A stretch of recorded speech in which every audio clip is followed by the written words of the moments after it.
Welcome to the Grappling Grappling Rewind podcast. I am Maine, I'm Josh. and we're the Grappling Rewind.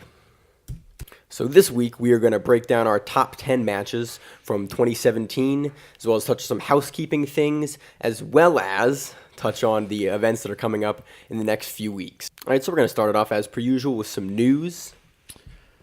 So Eddie Bravo listened to us, wink wink. Junie Ocasio in EBI. Stokered for that dude. EBI 15, the featherweights. Yeah. So that card's coming up. That card features Eddie Cummings as well as Gio Martinez and Junie Ocasio, now that we're aware of that. And he also was recently promoted to brown belt. So shout outs to him. Congratulations. In other news, Gordon in the gi, saw the picture. It's happening. it's official, as official as Instagram can be. I'll be interested. I think, again, I said that I think he'll win a few things, but nothing major at first. But give him some time, and he'll be playing catch up, but he'll be there. I mean, he's 23, and he's already 22. a black belt. I would think he's 23, Josh. He's 22. 22.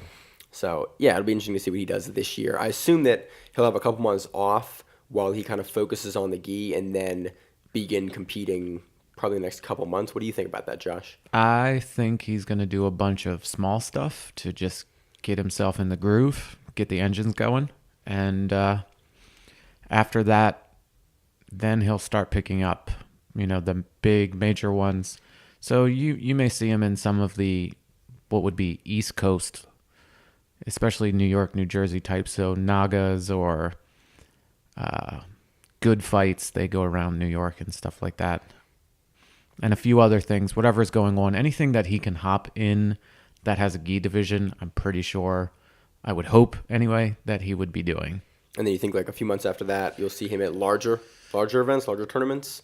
You think he'll start doing invitationals, right off the bat in the gi, or do you think, again, he'll wait until I don't know. He's been in the gi a little longer? I don't know how long he's been a black belt, if he's past that requirement. For IBJJF? Yeah, so he could potentially do pans. Yeah, I think he did. I saw him compete at purple for IBJJF. I don't recall him at brown at IBJJF, but it very well is possible. He zipped through brown belt pretty quickly, so that's probably why you didn't see it.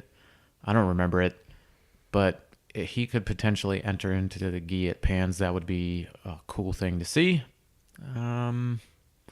Other than that, I think it's going to be local stuff working up back to Worlds. Who knows? He might even be jumping into Europeans. We'll have to check the list on that one. Also, last week you did not hear us. Yeah, we were going to put out this episode last week, but I was in Florida and we had some technical issues with Wi-Fi and with getting the podcast recorded remotely and audio, and it just didn't happen. So we took the holiday off, and we are back this week to give you the episode that was supposed to come out last week. Yeah, my in-laws live on a quote-unquote yacht. A yacht is decided by footage, and apparently their footage is enough to be considered a yacht. Anyway, so I was on a boat for the past week, and the Wi-Fi on said boat was not bueno. It was unreleasable, so we decided to do it to live again in person as opposed to give you choppy audio. No. Josh, can you repeat that? Can you repeat that? Sure. So that's why we didn't have an episode last week. We again try to give you an episode every week, but occasionally we will hopefully never have some technical issues, but it does happen. Yeah, so we just don't want to give you utter shit. We know we release kind of shit stuff every week. That's a joke. Keep the quality works high. Hard. But carry on. We are going to jump right into the meat of this episode, our top 10 matches of 2017.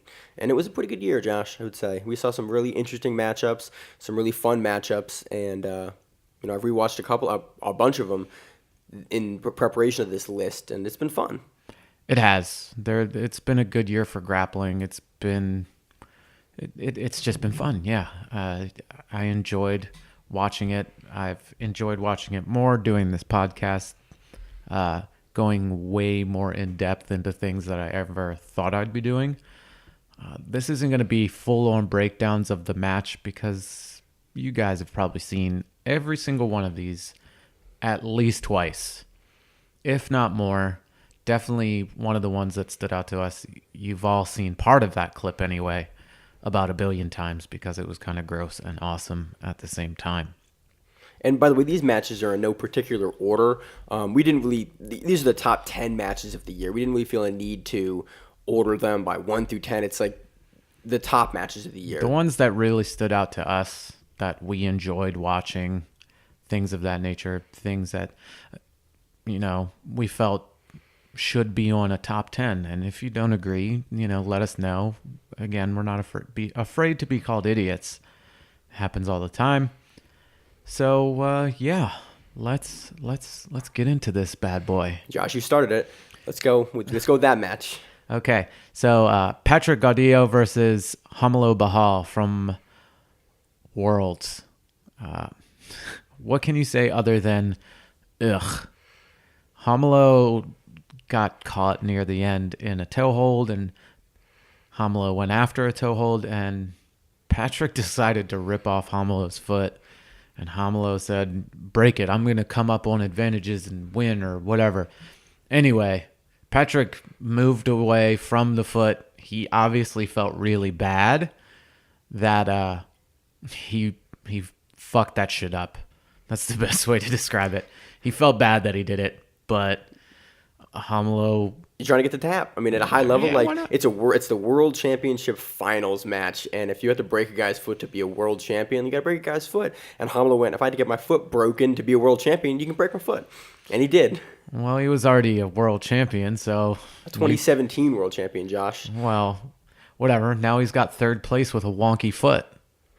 It happens. So that was... it was awesome. Hopefully Maine edits in a picture of his foot in the YouTube release. So it's, as we're talking about it, it's literally just his dangling foot. You want to do the pull-out shot, Josh, or do you want the shot where it's nice and close-up? Oh, it's the nice and close-up shot, of course. Yeah, where you can see it just bent weird. Yeah, Yeah. absolutely. So that match happened this year. I think that's on most people's list because it was a good back-and-forth match. And then the finals and the finishing of that match was just legendary. Getting your foot broken. The final moments, not the finals, but yes. Yeah, the final moments of that match. Sorry, you confused me in my small brain. Next, from ADCC from this year, Mackenzie Dern losing to Elvira Karppinen in the first round. That was really surprising to a lot of people. Actually, it was really surprising to me. Dern is, a top-level grappler, and I'm not as familiar with Elvira? With Elvira. Nobody was. Not a lot of people had heard about her, but, she put on a good show, and I'm pretty sure Mackenzie was thinking she was just going to breeze through. But that was not the case, and Elvira beat her and shut that day down real quick. Of course, Mackenzie's more focused on, I would say, no-gi grappling because of her MMA career. I'd say she's more focused on MMA probably because she fights not infrequently. She had a couple fights this year. 2, maybe 3. 2 or 3, I think. 3, I think. She couldn't make weight for him, and she finally made weight for her most recent one where she won. Her boxing looked good, but that's besides the point. But it was a good spoiler match. That's why I feel we included it on here. It was just one of those things where, sometimes the underdog takes it, and it is amazing when that happens. Again, from Worlds, there's going to be a lot of Worlds matches. These ones were just, I wouldn't even say super fresh in my mind, but they just stood out to me at least, and they stood out to Maine. Cobrinha versus Shane Hill, or Shane Jamil Taylor Hill. But whatever name he decides to use. Cobrinha versus Shane. Shane, this was, I think, his real standout moment. Oh, yeah, this is where he went from being a really good black belt to being a black belt that, we consider on that level. He's in the top echelon, I would say. Or maybe I won't. Maybe that's a bad word. That isn't isn't used here. We're trying to, get fancy with our verbiage, but it's not working out to my advantage right now. I felt Shane won that match. I don't think Cobrinha won it. I feel a lot of people feel the same way. It was really close. I don't know, no matter what way you slice them, no matter what you're looking at, that was a very, It was very a battle close of match. awesome guard work. But yeah, it reminds me of when Daniel Beliza won against Guy Mendez, and that one went down to the wire, and one of the main ref gave Guy Mendez an advantage, which technically put him up, and then the side refs took that away, and Beliza beat Guy. That was one of those matches where it's like, this stands out for this reason. But it didn't go Shane's way, and it went Cobrinha's way. But he hung getting in. older. That's true. He hung in there with a multi-time world champion. But Cobrinha still had it. And we can't speculate what would have happened if, Rafa Mendes was in there. But it was what it was. Good job for Shane. That was an amazing match. I feel that he won, but it's in the past now. Oh well. Anything to add to that match? Nothing. It was a really good match. I enjoyed it a lot. I think that for me it was the most telling, and I think why it was on my list was A, it was a really close match, but B, what its implications were for that division moving forward. You have Cobrinha, kind of the old guard, and then you have Shane, the younger guy, moving in, getting black belts his first couple times competing at black belt. I don't actually remember when he got promoted. He got promoted the previous year, but I think he didn't hit the time requirement, so he wasn't allowed to compete. So this is his first time we've seen him first competing. Real year of competing. And so it kind of, for me, it was a big shift between this is the old guard and this is the new guard. And I think Shane, he's a guy that I would not be surprised to see be a world champion in the gi in the next few years. I mean, again, that would be awesome. More American world champions, not completely dominated by the Brazilians. Moving on to the next match. And that brings us up to an American that won a world championship. Mikey Musumeci versus Joao Miao, the not suspended one. The Miao brothers. Exactly. Mikey game planned this match perfectly. Some people might say it was boring, nothing really happened. He won on advantage, whatever. He gamed the shit out of the rules and did what he needed to do to get that gold medal. He is the third American, male anyway, to win the world championships. You have BJ Penn, you have Rafael Lovato Jr., and now Mikey Musumeci. Very small list. And yeah, and Miao's no slouch either. Like, to beat that dude, you're going to beat him with a game planning of the rules and exactly, like, that's the way you're going to beat him. Yeah, you game it, and you gamed it right. That's the thing. You didn't miscalculate anything. It was a very cerebral match. This is what I have to do to come out on top. This is what I have to do to stand atop that podium where not many other people have and win a gold medal at the World Championships. He gets to compete for free now in the Worlds whenever, or the Pans, or a lot of other things, because he won that. No other American other than Lovato and BJ Penn can say that, hey, I'm a gi black belt world champion. Adult, not masters, adult. He stood above, he held the flowers, he got the, $5 gold medal or however much they cost. Probably like $8, Josh. Come on. Hey, we'll be fancy and we'll say they're $15. Ooh. That's 2018 talk, Josh. Maybe. Who knows? But, he game planned it perfectly. And people might say it's boring. He doesn't do this. I enjoy watching his matches. It's very interesting to watch what he does to beat other people. He taps a lot of people out. But, when was the last time you saw one of the Meows get submitted? I've seen a highlight reel of them not tapping to stuff that would tap anyone else on the planet. Yeah. That's what that in my head. I think I've seen them tap, but offhand I can't recall when. Yeah. I don't recall the last time either one of them I tapped. mean, I've seen their knees get destroyed, and they're And like, their "Nah, this feet, is yeah. fine." Like toe holds and heel hooks, and just Yeah. like, you're like, "Hey, bro, tap to this." And like, one of them was in a darce, like the deepest darce ever at AC BJJ 9, There you and go. just like didn't tap and got out of that darce somehow in a position that any other grappler on the planet would most likely tap to. And me, I was like, "No, I'm gonna get my head out of this."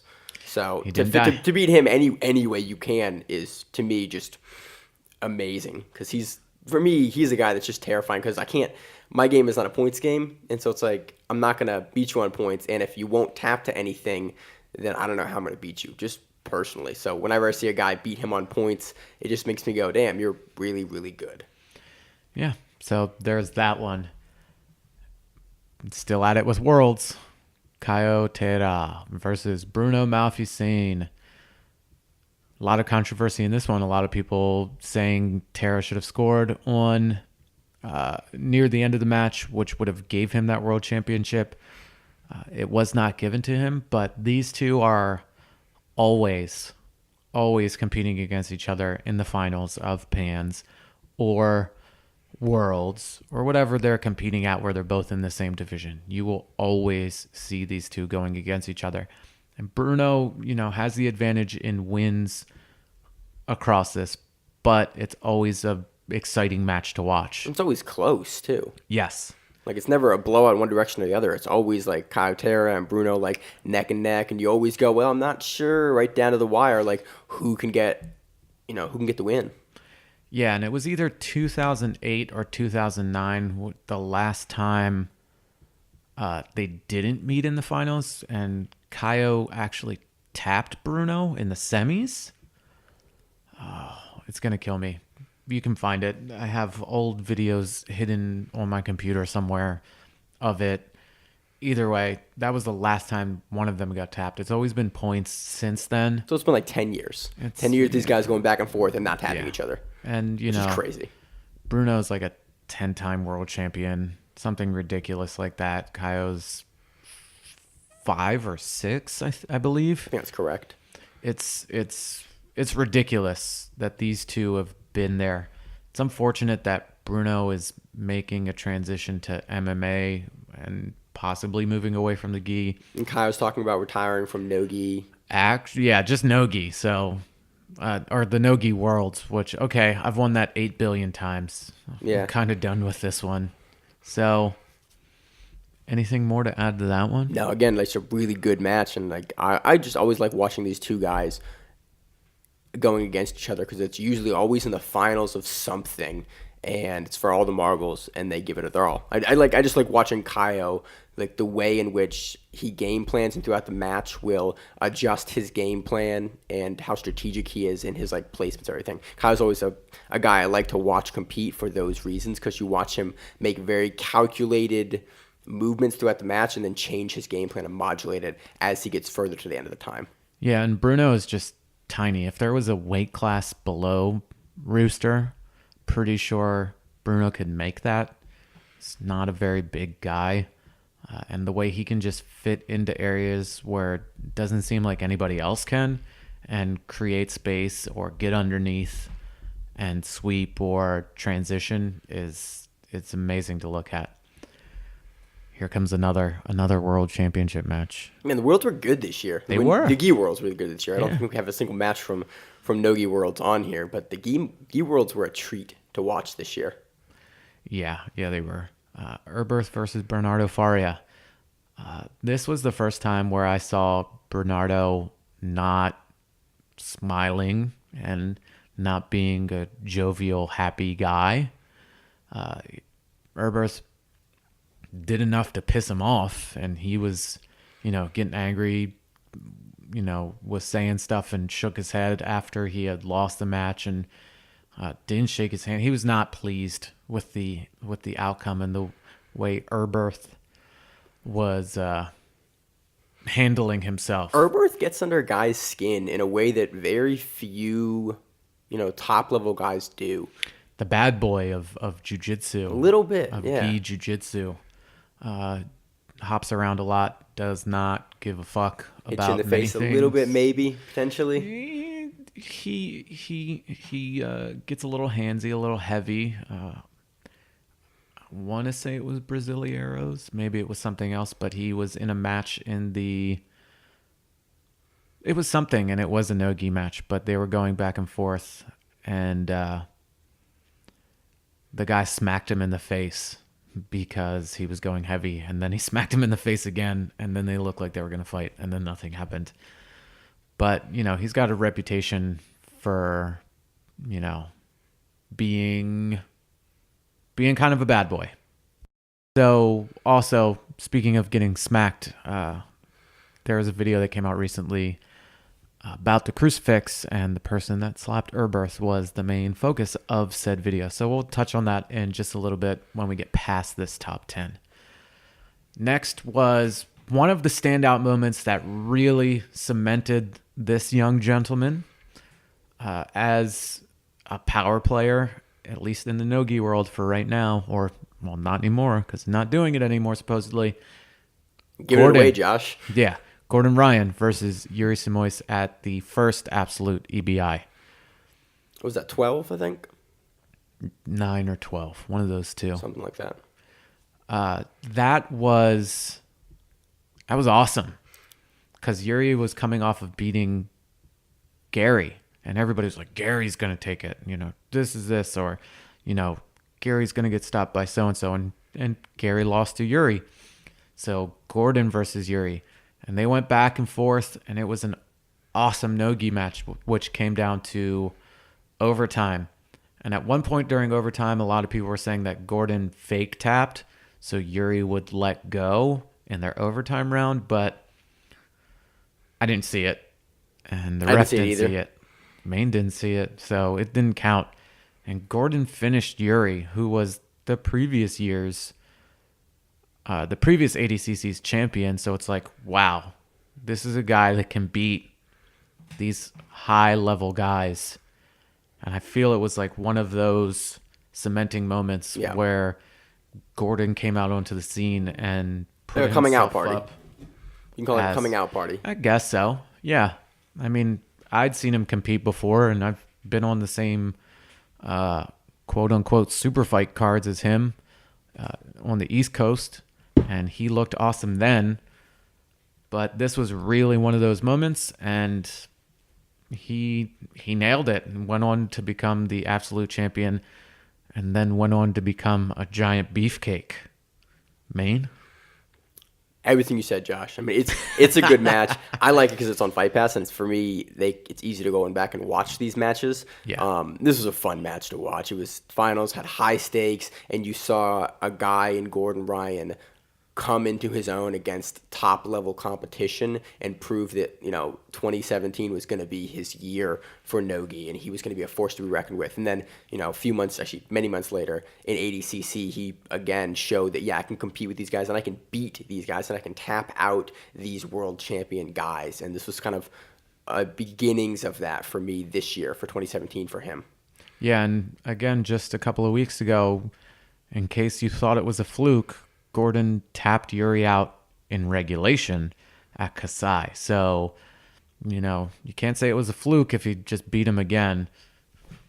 And so, yeah, looking forward to seeing his foray into the gi and see what he does. Looking forward to see what Yuri does going forward as well.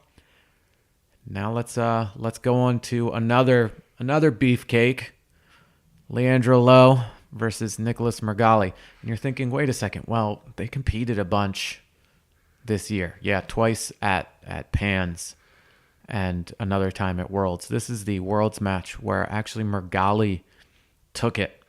I think this is a big deal because this is Mergali's first year at Black Belt, first year eligible, competing for Worlds, makes it to Lowe, and then beats Lowe. And everyone was like, whoa, this, Mergali is legit. He is on that level because Leandro Lowe is, again, one of the best guys in the world. Yeah, Leandro Lowe, as we've all seen over the past few years, has gone from a lightweight up to the Hulk. The acai weight, Josh. Yeah, whatever. The dude got fucking yoked. He's big as shit. Gordon Ryan and Leandro Lo are obviously sharing exercise and diet tips because both those motherfuckers are big. And Mergali, this again was his first year at black belt, the finals of the World Championships. You're going against Lowe, who has been, unstoppable. He's won everything. There were only a few guys that have beaten him recently. Bernardo has beaten him, and that was really it. Bernardo had only really beaten him. I can't think of anyone else. And this was before Craig Jones beat. This is before ADCC. This is World. So this is middle of the year, 2017, and this was when still Leandro Lo was going on his tear and crushing guys. And so to see Nicholas Mergali come in that finals match and beat him, it was like, damn, this kid, he's 22, 21, something like that, young guy.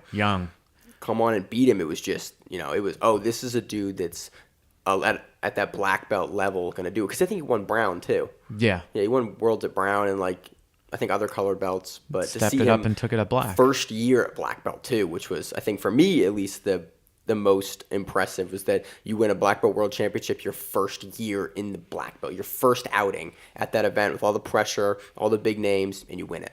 Yeah, and again, you are in a league of your own with beating a guy that seemed unstoppable. I mean, you, Bernardo, and Buchecha. Those are the people that have stopped Leandro Lo. So you're in good company. And I'm looking forward to seeing what Mergali's going to do in 2018. I knew he took some time off after Worlds, so you haven't really seen him do anything. I haven't seen him at all, actually, since Worlds. And that was the plan. They had planned that. Mario Hayes had an interview, and he was like, yeah, he's taking time off. He's doing seminars, things like that. Make your money. Hey, I'm not going to blame you, fresh world champion. So, early 20s. Take a little time off, find your skills, make the money, go to the seminar, do the seminars, and then, I think we'll see him again in 2018. I can't foresee why we wouldn't see him in 2018. And, of course, we're going to see Leandro Lo. So, both of them, looking forward to seeing them compete as well. I mean... Make it the rematch in 2018. Possibly. We could get Gordon Ryan versus either of these two guys, which would be awesome in the gi, because we've had Leandro versus Gordon in no gi. And Leandro took that one. Anything else to add to it? Not really, Josh. On to the next one. This guy's going to be in the last two of our top 10 because, well, what else can you say about him? He's arguably one of the best jiu-jitsu guys, period, pound for pound. The first one was Buchecha versus Herbert Santos. Again, Herbert has a reputation of being kind of a bad boy, not giving a fuck. And he loves doing that snap down to the, not Harai. What's the hell? He sort of does the train wreck thing that Tim Spriggs does. It's not an Uchimata either. Now I'm blanking. It's the same throw. Seonagi. See, there it is. I had to think about it. He does that sort of drop Seonagi and whips people around. And he did it to Buchecha and fucking threw him into a sign. That was awesome. That was fun to watch. That was great. But then Buchecha said, oh, you want to treat me like that? Well, guess what? Fuck you. And then he turned around and beat the shit out of him. And Buchecha seemed unstoppable all year. And all last year. Yeah. And the year, Buchecha... other than his knee injury, yeah. When that happened. Yeah. But he seemed practically unstoppable. I mean, world champion... absolute world champion. The guy's a monster, and there's not really much to add to that match because the dude was completely unstoppable that the entire year. You could not beat him until he went up against Hajar, which is the last match that we have. In no particular order. We were just reading off of them and they were next to each other, so that works out. So Buchecha versus Hajar 2. Hajar had not really been competing. We didn't know what was going on. Josh, probably being retired. He was Yeah. retired. He wasn't Yeah. not competing. He was just retired. And then he decided to become unretired. Not even come out of retirement, just become unretired to go against Buchecha again. Well, this was gonna be a match at the Black Belt Pro, and then this organization was like, "Hey, we're gonna do this match first before you," We're going to probably pay you to do it.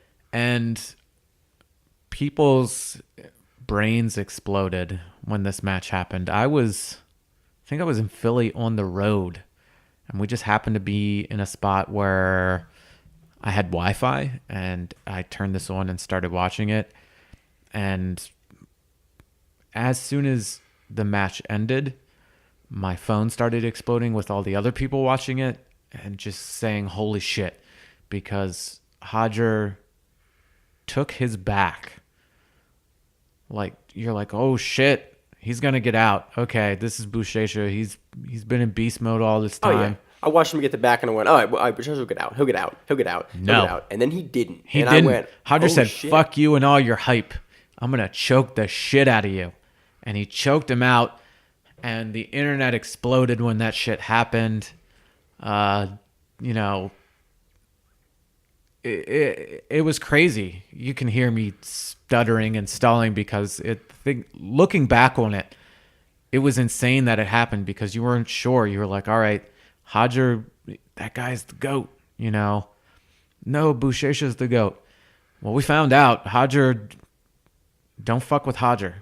He will beat the shit out of you. It was just amazing. I mean, you watch the conditions, you watch just the level of control that he had on Buchecha's back. Like, no one's been able to control Buchecha like that. It just doesn't. No one does that. No one gets to his back and holds him on his back and doesn't let him get out, doesn't let him turn, and then no one gets a collar choke in and finishes Buchecha from his back. No one does that. No, I don't remember Hodger does that at shit. a black belt level the last time Buchecha's been finished like that. But Hodger got his back, made it look effortless too. Made it look super easy. It was amazing. And there are tons and tons and tons and tons and tons of matches that we've watched that, you know, could have made on there. Talita Alencar was awesome this year, and she competed so much. I've got to watch her live at Fight to Win in Maryland. She competed in Fight to Win San Jose. in San Jose. You know, she was all over the place. Awesome matches to watch. You know, Tim Spriggs all over the place. Keenan started popping back out all over the place. Gary, Eddie Cummings. We had ADCC this year. We had EBI. I mean, we had Suggs. Craig Jones. That was the main talk of ADCC, but it's just these are all the matches, and 99% of them are gi matches, you know, except for the Mackenzie Dern match. But still, that's what we felt stood out. If you want to email us or contact us and be like, you got it way wrong, here are better matches, by all means, let us know. I'll watch better matches. If you can find better matches than these top 10 lists, Yeah. I'll watch them. I'll watch them, and I will come on this podcast and say, I was wrong. This person said this, and that match was way fucking better. So that is our top 10 of 2017. It was a good year for matches, Josh. It was a good year to be a submission grappling fan. Yeah. And even if for submission grappling, we're starting to see more tournaments pop up more frequently. You know, Josh and I are in the Maryland, D.C., Virginia area. And, you know, there's a tournament every week, every other week, within a couple hours that we can go to and compete at. It was a good year to be a grappler. It was a year to good be a year, fan. and 2018 hopefully shaping up to be just as good, if not better. New people coming out and standing out on the mat, and yeah, looking forward to it. So, that's the top 10. We are now moving on to things that are coming up, things that we plan on doing, things that we've been watching since there's been no jiu-jitsu. After we complained that we've watched too much, now there's none. And There's just a couple weeks, like this whole last week, we've been watching. I've basically been watching BJJ Scout, the drama that's going on with that, and another guy, watching some of his old videos, Ashire grappler. Ayrshire? I don't know. Damn English people and Puts your out really weird words. great match breakdowns of older matches between, you know, like legends and goats. Yeah. He's actually apparently working on Jean-Jacques Machado versus Kaul Uno. So that'll be something to look forward to. Which I'm super excited about. Yep. And we were talking about it earlier. The crucifix breakdown of Alexander Vieira. That's the guy that slapped Erberth. That's a good one to watch. I really enjoy the crucifix position. And he does it from a really interesting way. And BJJ Scout, the video breaks down exactly what he's doing and why he's doing it and how he's doing it and his options off it, like BJJ Scout does. And so the last couple weeks, I've been watching, and Josh has been watching these sort of like technique breakdowns in lieu of there being competitive submission grappling to watch. Yeah, because we're not really good at jiu-jitsu, so any hand up will help us. What else is coming up in the month of January?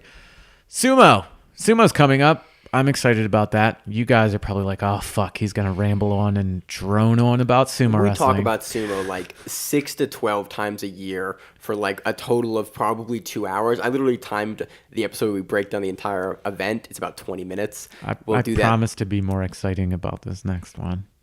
It's exciting. Not really.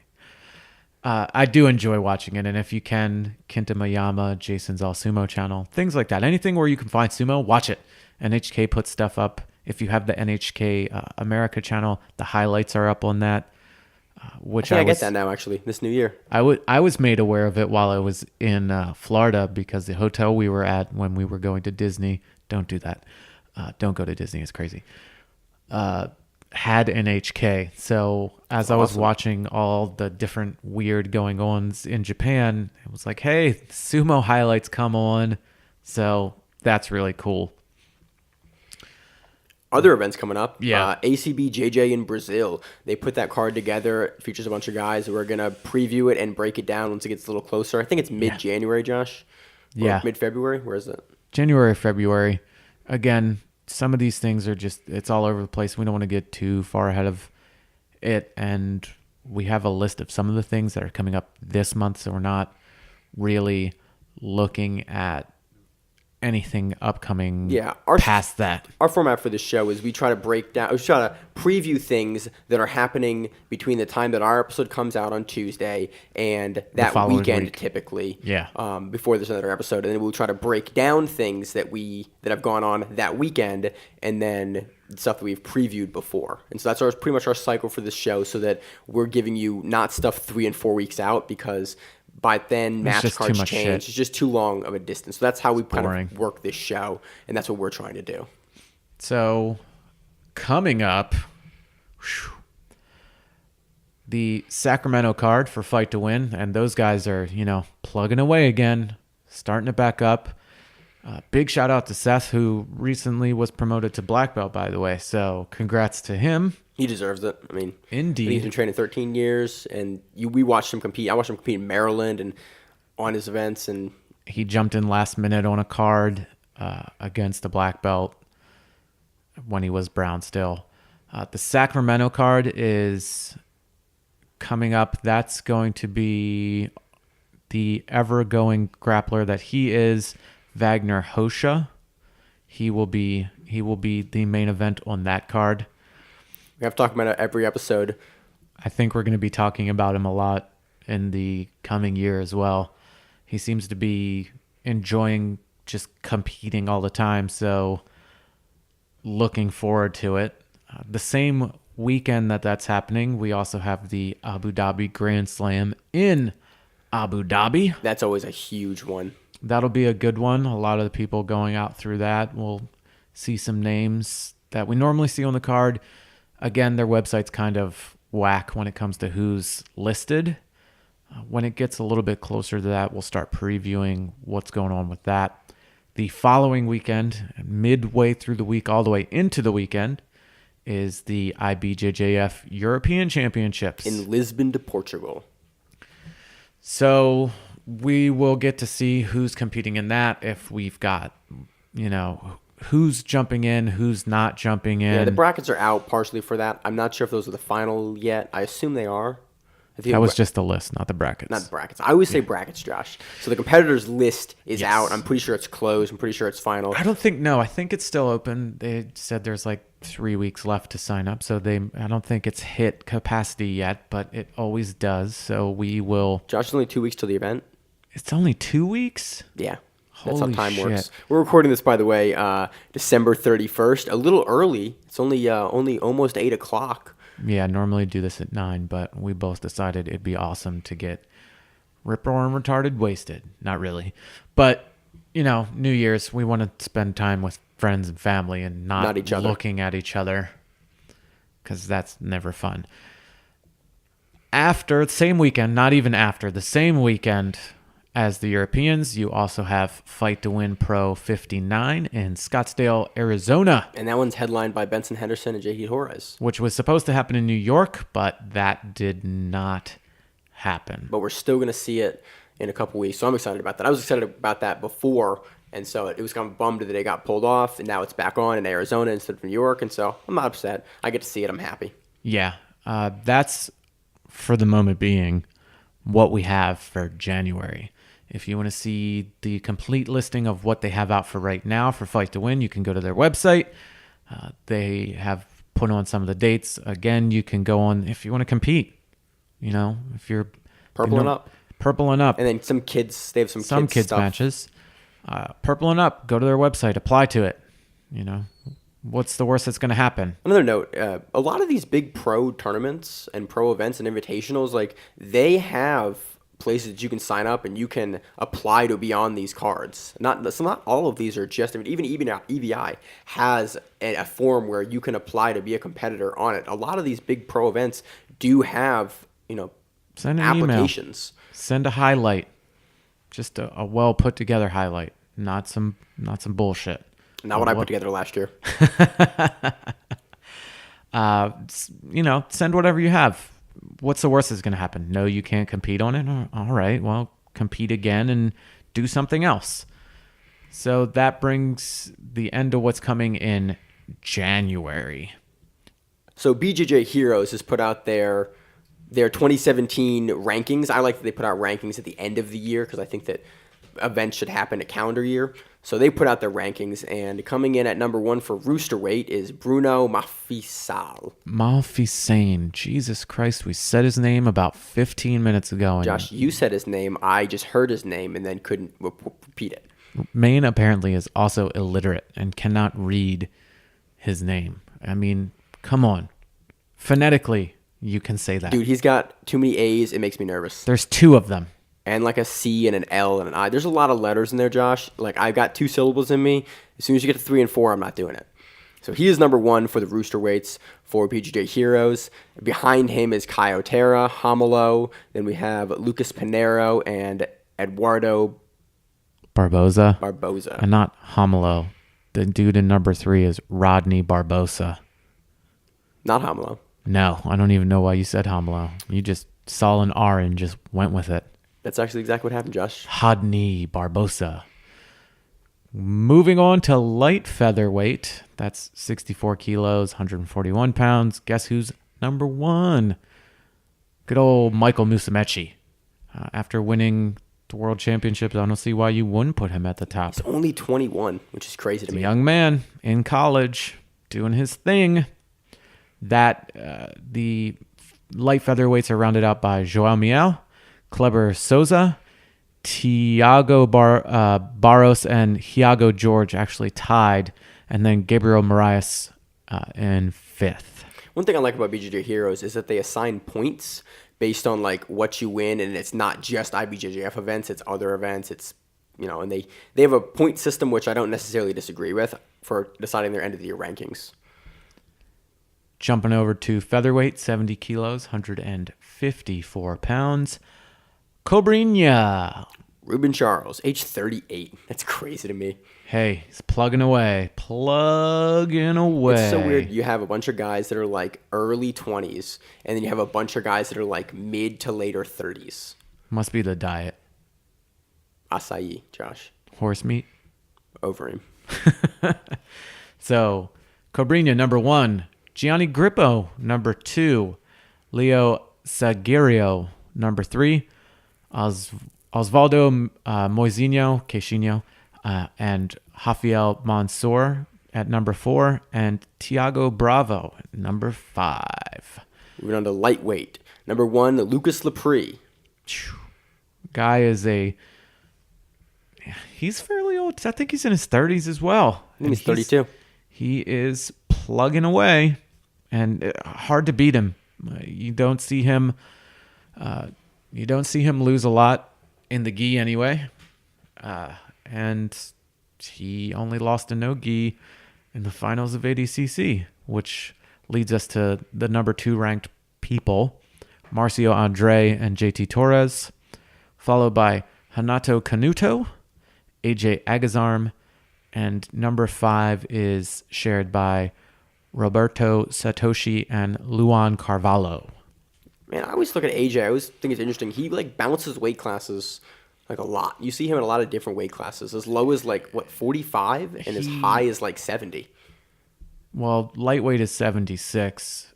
Then he did the 66 kilos for ADCC, but he really had to cut for that. Oh, yeah. They were talking about, I listened to another podcast, and if someone at ADCC was talking about watching him in the morning at 7 a.m. in the sweatsuit, I think on the bike, go in that morning to make weight for ADCC. Had that wrestler mentality pushed and he through. Did it. Moving on to middleweight. Gabriel Argis, 24. Kid was a beast this year. I think we were talking about him a lot more this year. Oh, yeah. This is another one that's going to be all over the place, and it'll be awesome to see. Number 2 is Marcos Tinoco. Number 3, Jamie Canuto. Number 4, Otavio Souza, who you didn't really see too much of this year. Number 5 is shared by Izaki Benahis and Alec Balding. Moving on to the medium heavyweights, 194. Guess who was atop that one? I wonder, Josh. Mr. Footbreak, Patrick Gaudio. I mean, you take off Romulo's foot like that, you're damn well better be close to number 1. Again, 24, young guy. A lot of these guys are young. You're either going to be, again, low in the age range or way up in the age range. So Lucas Barbosa took number 2. I just want to mention that it's really funny that there's no other nicknames on this entire list. BJJ Heroes thought it was appropriate to say Lucas Barbosa and then in parentheses, Hulk. Yeah. And he only lost out by a point on their rankings anyway. Number 3, Andre Galvao. Number 4, Rodrigo Fajardo. There's a J in there. That's going to screw me up. I can't read. And also Hanato Cardoso. And number 5, the recipient of the screwed up foot, Romulo Bahal. On to the heavyweights. Number 1, Leandro Lowe. Big, beefy Leandro Lowe. Man, and it was crazy as you're thinking of him as a heavyweight. The first time he won Worlds was at lightweight. He's 28 years old. I'm not that much older than him. Dude, he had a Gordon Ryan transition over the past couple years. He looked like Riff Raff 2011 versus Riff Raff 2016.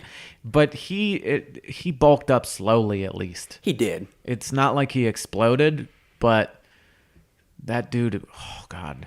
He went from a skinny-looking Brazilian guy to a thick Brazilian dude this year. I remember when Unity opened up and they had a bunch of seminars and Leandro taught, and Leandro wasn't as beefy as he is now, and I got to roll with him and he beat the ever-loving shit out of me. That dude was strong, so it's probably frightening to roll with him now. Number 2 spot is Felipe Pena. Pena? Yep. Ooh. And number 3, Nicholas Mergali. Number 4, Gordon Ryan. Jumping in the gi. That's something to look forward to with a whole bunch of these people. And rounding out the top 5 of the heavyweights is Keenan Cornelius. That's a crazy top 5 list. That is an awesome top 5 list. Super heavyweight.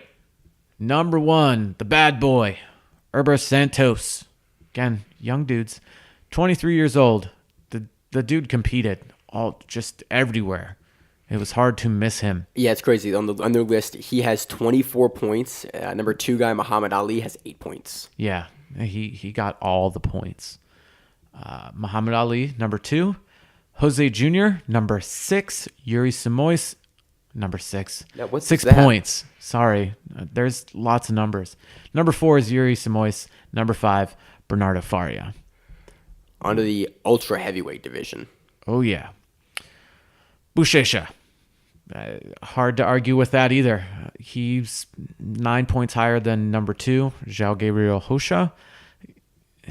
Practically unstoppable the entire year. Other than Hodger, that was it. I mean, he couldn't be beaten. Number 3, Gustavo Elias. Number 4, Roberto Abreu. Cyborg. See, there's a nickname. And here's another nickname. Victor Honorio and Igor Schneider. Tigrao? I'm assuming it has something to do with tigers. Tiago. I guess so. And we're bad with names. I just like that dude's name is Schneider. So it's probably Germans that snuck over there after World War II. Probably. The female rankings, there are none. Yeah, every year BJJ Heroes. I think I've been watching them since 2015. Their rankings, and every year they have a little blurb at the end of their article for their top 5s, and it basically goes: "There's not been enough female black belt matches in this year for us to effectively rank them because there's been too many 1 or 2 female brackets and divisions for us to effectively be able to rank them." So hopefully moving forward, 2018, we more ladies see rankings. But again, it's the same blurb that was in 2015, same blurb that was in 2016. There's not been enough matches at black belt level for them to rank the women. And hopefully, they start just taking everything into account. You see your Array Alexanders, your Talita Alancars, your Patty Fontezes, your Christina Barlins, so on and so forth. There are so many ladies that have competed. You always see them compete. Tayani Porfirio, people like that. Keep going. You have this complete, comprehensive list of all of these dudes. Ladies, get out there and get going even more than you already do. Compete everywhere, and hopefully, this time next year, we'll be reading off a list, and it has an actual list for 2018. For the top female black belts. Yeah. So that covers the BJJ Heroes top 5 lists for the men's black belt. I always like their list. I just thought we'd give them a read because I think it's a very comprehensive and a good list. I like the way they do the points for establishing that list. So that will about wrap up a good portion of the episode. Now we're going to go into our quote-unquote New Year's resolutions. I'm not calling it that, Josh. I refuse to call it New Year's resolutions because that's what people that need to lose a bunch of weight that need an excuse do. I need to lose a bunch of weight again. I got kind of fat over the holidays. Josh literally ate half a bag of banana chips. They were delicious. Sorry, Rachel. Before we started recording. So yeah, goals moving forward into 2018 for the Grappling Rewind podcast and for Maine and Josh. And if you do have goals for the podcast or things you want to see us cover, shoot us a line, shoot us a link, shoot us an email, reach out to us on social media to help us help this podcast be better. It's all Grappling Rewind, and then you can, the email grapplingrewind@gmail.com. So what we think we should do, and again, you can tell us, hey, you guys should fucking stop. It's awful. Or this is what we feel you should do to get better. We just want to get more out there, get our name out more, start to be heard more, do whatever we can to be seen. That's what we want to do to grow the listenership. Yeah, our big goal for 2018 is to grow the listenership of the podcast, and as well as growing the listenership, we get better at creating the podcast, giving you good information at a high quality, giving you good match breakdowns, and really trying to cover the sport that we all love so much, which is sport grappling and sport jiu-jitsu. And so that's our goals for 2018 is to get what we're doing out there. Get good. To get good at this podcast stuff. Yeah. Make editing for Maine less of a pain in the ass. And I think we're starting off pretty well. We're starting off pretty good, Josh. I think this one's There going were to be not a lot of fuck like ups on this one. only me editing out when I stop the recording very loudly. Yeah, Maine smashes the space bar when he stops recording. There was like 1 or 2 episodes where you just hear this loud, and that's Maine smashing on his keyboard to stop. I've got to cut recording. that out. That peaks the levels. I know. You should leave that in so it proves a point. So yeah, we're trying to just get better at what we're doing. We want it to be better. We want it to flow better. We want to talk to you guys because we haven't heard from you yet. Yeah, we want to be interactive. We just want to get out there and have fun. Eventually, make a stupid shirt that says Grappling Rewind, or, make a patch, or communicate with other people other than us two.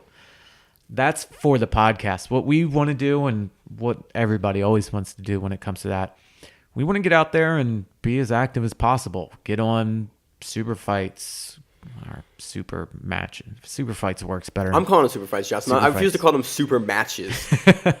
No, I'm not. It's not a super match. Super fight. Super match. Super fights. If I enter with walkout music, it's a super fight. That's true. Okay. So that's our goal for 2018. More super fights. I'm looking to compete a lot more this year than I did last year. To kind of a year off to get a little bit of my life in order for competing. And 2018. Maine doesn't have a life. Don't believe anything he says. He doesn't have anything to do other than jiu-jitsu and play with poop. People are going to think I'm into weird poop stuff, Josh, if you keep saying it. Well, you're not like a sanitation worker. You're just I deal with a poop quote for the unquote government. Scientist. I'm a scientist, technically. I don't believe it. No one does. I don't believe it for a goddamn second. You are just like a poop fetish person, and you lie to us and say that that's what your job is. But it's my job, Josh. It's my job to play with poop. You gotta like what you do, Josh. When I first met Maine, I was like, "So what do you do?" And he's like, "I'm king of the sewers." He said that, and then I was like, "What does that mean?" He goes, "Oh, I play with poop." I was like, "Oh, that's fucking repulsive." I take a shower before I train. Hopefully, I do. So those are our goals for 2018. Yeah, I'm gonna try to compete at least once a month. I've had this goal multiple years. I was just super lazy. Was to have an MMA fight. I'm probably gonna do that in the summer. There's my days of no-gi training, or Mondays and Wednesdays in the morning, because I don't really like no-gi. So I'm gonna try to compete every single month in something. Most of that will be jiu-jitsu, gi-wise. I mean, I have something coming up in 2 weeks. I do as well. Oh yeah, you're doing that as well. Yeah, my big goal this year is to just, to reap the legs in the gi and just generally be the footlock guy for no reason. God. I just decided that I'm going to go to the dark side fully, be that guy, just wrist lock the blue belts, and just be that guy on our gym, Josh. Oh, yeah, you did wrist lock a lot of blue belts when you were a blue belt. I did. I think that's a dumb idea. I think you should just do jiu-jitsu and be the jiu-jitsu guy, not the fucking, I'm going to play footsie and only enter into these things that let me heel hook people in the gi, which would be the next tournament that we're doing. Yeah. Wait, can you hook the gi in that? I can. I don't know if you can. We'll find out. I know I can. I don't think you can, which bums Maine out. So yeah, that's us coming up. We're going to be competing, something that will intersperse in randomly touching on our matches, because I know you don't give too much of a fuck about what we're doing other than, hey, okay, these guys at least compete. They're not just talking about it being, armchair quarterbacks or whatever you want to call it. We need a word for that for the jiu-jitsu. An armchair grappler? What would you call the person that like sits on the side? Sideline coaching, I guess. The guy that sits out during the training rounds and is like coaching that, or the guy that you're beating the shit out of them and then they start giving you advice. You're like, dude, you can't sweep me. Better yet, tell me how to finish this triangle more effectively. Yeah. So sideline coach, whatever you want to call it. We do compete, so we'll probably intersperse us spectacularly winning or losing into the YouTube version of this podcast. So, Josh, what was your 2017 highlight personally for jiu-jitsu? Personally, I don't know. I didn't do anything spectacular this year. I got to compete on Fight to Win twice. Once as a really fat guy, and then once as a not fat guy. I lost both times, but it was cool seeing myself on the interwebs. You think you not being a fat guy is your 2017 highlight? Yeah, we'll go with that. One of our teammates just posted on Facebook when we ran into Bret Hart, former pro wrestler, at a bar a couple years back, and the only thing it said was, "Hey, you used to be really fat." And I just laughed and agreed with him. So yeah, there's my highlight. Me not being a fat piece of shit. I made a goal to compete at the DC Open. I wouldn't go that you're not still a piece of shit. I mean, just a fat piece of shit. I agree. I'm still a piece of shit, but just not a fat piece of shit. I'll agree with that. So I made a goal to do DC Open at middleweight. Yeah, middleweight. I can't even remember now. And get down into the 170s. I did that. I did my Fight to Win match and the 170s as well. So yeah, not being a fat piece of shit, just a regular piece of shit. Maine. Highlights for 2017? Yeah. I think my highlight for 2017 was I choked to do that in about 16 seconds in a tournament a couple weeks ago. I think that was, I ended the year on a good note, and I put this dude to sleep in competition. And then I had two refs run over and hold his feet up and rub his chest. And that was kind of a surreal moment for me. By the way, that is not the best way to revive somebody. They're going to come back. Put them in the recovery position if you do. But jiu-jitsu loves to lift up their feet and rub their chest. And every medical person will ever go, yeah, no, put them in the recovery position. Don't do that. But they love to lift the feet and look at them as they come back into consciousness. The blood doesn't flow to your brain any faster. It's just kickstarting your brain. Yeah. What's your low light of 2017? Lowest of 2017? Yeah. My low light again, losing. Losing a Fight to Win. Got Darst, and then I just got beat up in general in the first one. That kind of bummed me out. I don't know if Maine can think of a low light, but I can think of a low light for him. What do you got, Josh? Him losing to someone that has just been crowned the world juvenile no-gi champion at blue belt. And Maine is not a blue belt. It was an absolute. I know it was an absolute. It was an advanced. The kid was an advanced. And I got rear naked choked by the gentleman about 2 weeks before. This kid went on to win the juvenile no-gi worlds at blue belt. In my advanced bracket, I got rear naked choked, and kid is good. I mean, he's a 16-year-old blue belt, and he was the hardest match I had that day. So that might be the low point. Is I realized that he was a blue belt, and B, when I saw his Instagram picture on the world podium, I went, I got beat by a juvenile blue belt. See, still a piece of shit, just not a fat piece of shit. Calling you out.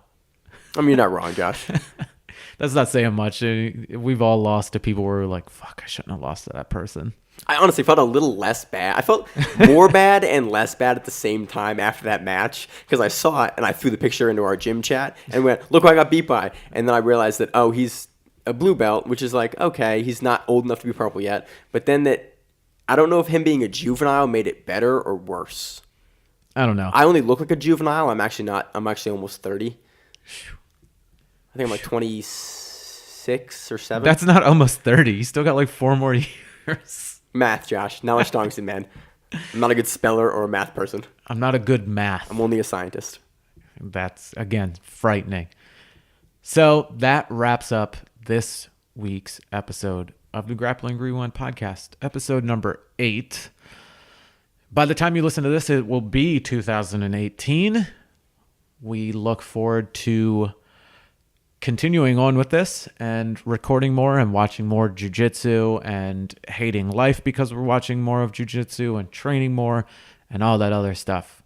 As always, you can email us at thegrapplingrewind@gmail.com. You can check us out on Stitcher, iTunes, YouTube, and pretty much anywhere you can find Facebook podcasts. We're on Facebook, Grappling Rewind. Instagram. Grappling Rewind. Twitter.